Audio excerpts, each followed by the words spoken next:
আমি ভাবছিলাম তোমাদের জন্য একটা ব্লগ ভিডিও নিয়ে আসি। তো ব্লগ ভিডিওটা যদি আমার ভিউ হয় তাহলে নেক্সট ভিডিও আবার আসবে। তো তার জন্য সকলকে জানাই আসসালামু আলাইকুম। আর তোমরা কেমন আছো কমেন্টে জানিও। তোমরা সুস্থ থেকো, ভালো থেকো, এই কামনাই করি। আজকে সকাল থেকে উঠেছি, ঘুম থেকে ওঠার পরে তো দেখলেই প্রথমে আমার বেড পরিষ্কার সব রেডি হয়ে গেছে।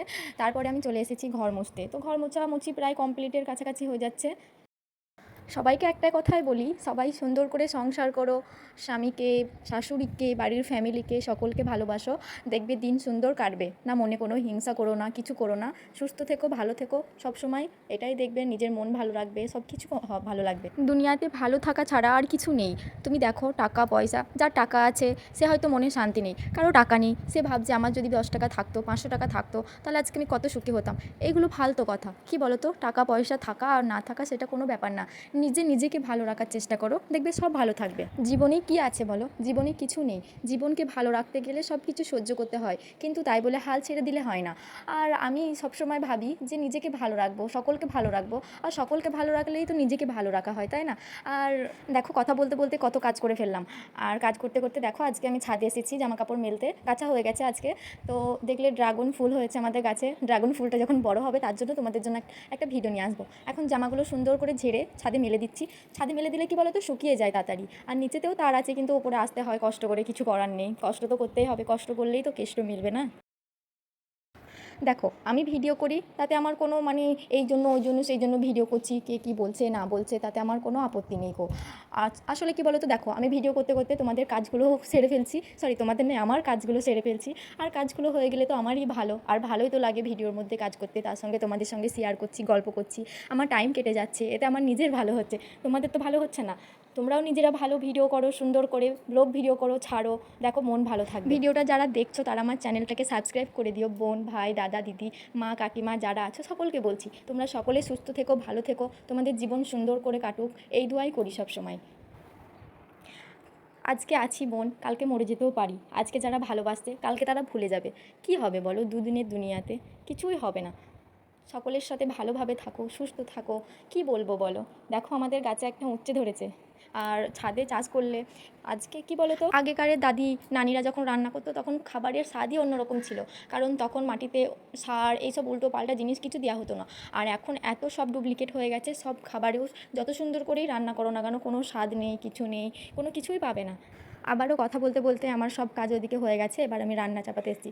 আজকে আমার রান্না হবে হচ্ছে সয়াবিন দিয়ে আলু ডিম হবে একটা রান্না হবে, আর হচ্ছে ওই চিচিং বলে তোমাদের কি বলে জানি না, ওইটাকে ভাজি হবে, আর শাক হবে। এটাই আজকে হবে, মেনুতে এটাই আছে। আর আমি জানি না আমি ভিডিও করলে কার খারাপ লাগে কার ভালো লাগে, তাতে আমার কোনো যায় আসে না, কারণ আমার ভিডিও করতে আমার ভালো লাগে। আর আমি ছ্যাবলামো করেও ভিডিও করি না যাতে লোক আমাকে খারাপ বলে, কারণ আমার বিয়ে হয়ে গেছে, আমার সংসার হয়েছে, আমি চাই সকলে আমাকে ভালো বলুক। খারাপ আমি কেন, কোনো মেয়েই চাই না যে তাকে খারাপ বলুক। তো সকল বোনদের জন্য বলছি, তোমরা ভিডিও করো কিন্তু খারাপ করে ভিডিও করো না, সুন্দর করে ভিডিও করো, যাতে তোমাদের কেউ খারাপ বলতে না পারে। আর কারোর কথাই যেন তোমাদের আফসোসও না লাগে যে এই কথাটা আমাকে বললো আমার খারাপ লাগছে। দেখো আমি তোমাদের সঙ্গে এখন কথা বলছি, শেয়ার করছি আমার মনের কথা, আমার ভালো লাগে তোমাদের সাথে কথা বলতে, শেয়ার করতে। আর দুঃখের কথা তো কেউ কাউকে বলতে চায় না। আর আমিও আমার মানুষের দুঃখ কষ্ট থাকে, কিন্তু আমার দুঃখ আমি তোমাদের সঙ্গে শেয়ার করতে চাই না। আর দুঃখ শেয়ার করে কী করবো বলো? তোমরা কি আমার দুঃখের ভাগ নেবে? শুনে তো সেই মজা নেবে, হাসাহাসি করবে, এটুকুই, আর তো কিছু। তো দেখছো রান্না করছি, ডিম ভাজছি, ডিম ভাজি হয়ে যাচ্ছে। ডিম ভাজিটা হয়ে গেল, আমি এখানে সোয়াবিনটা ভেজে নেবো। সোয়াবিন ভাজার পরে তরকারিটা করে নেবো। আর তরকারি আমি এখন কি বলো তো, বেশি ঝাল মশলা খেতে পছন্দ করছি না, কারণ স্কিনের অনেক ক্ষতি হয়ে যাবে। বেশি ঝাল মশলা খেলে শরীর খারাপ করবে, সব দিকের প্রবলেম। কিন্তু টেস্টি তো লাগবে, ভালো করে মশলা দিয়ে খেতে টেস্ট, শরীর ক্ষতি করতে গেলে তো টেস্ট দরকার, তো আমি সেটা চাই না।